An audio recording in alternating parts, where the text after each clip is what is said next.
Wait scroll చేయొద్దు. ఈ రోజు మీకోసం ప్రార్థించాలని ఆశపడుతున్నాను. ఈ చిన్ని ప్రార్థనలో ఏకీభవించండి. మహోన్నతుడా, పరిశుద్ధుడా, ప్రేమ కలిగిన మా తండ్రి, నీ ఘనమైన నామమునకు వందనాలు. అయ్యా, మమ్మల్ని ఎంతగానో ప్రేమించి సజీవుల లెక్కలో మమ్మల్ని ఉంచినందుకు, మా జీవితంలో మరి ఒక రోజుని ప్రవేశపెట్టినందుకు నిన్ను ఎంతగానో స్తుతిస్తున్నాం. అయ్యా, ఏదో ఒక సందర్భంలో మా మాటను బట్టి కావచ్చు, మా చూపును బట్టి కావచ్చు, మా ఆలోచనను బట్టి కావచ్చు, మా నడవడికను బట్టి కావచ్చు, నీ మనస్సును బాధ పెట్టి ఉంటాం. దయతో మమ్మల్ని మన్నించండి ప్రభువా.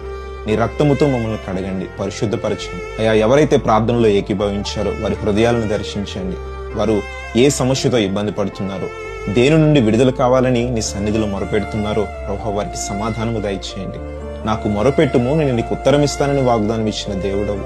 ఏదైతే ప్రభువా ఇదిగో ఈ రోజు ఈ ప్రార్థనలో వారు అడుగుతున్నారో అయ్యా, వారికి అది దయచేయమని అడుగుతున్నావు. నువ్వెప్పుడు కూడా మమ్మల్ని విడిచిపెట్టే దేవుడవు కాదు. నీ దేవదూతల్ని మా చుట్టూ ఉంచి మా పాదములకు రాయి తగలకుండా కాపాడుతున్న దేవుడవు.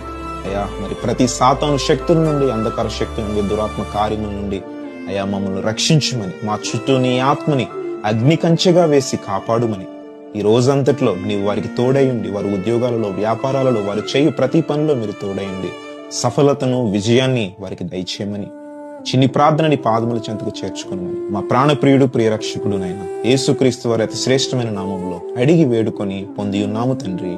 ఆమేన్.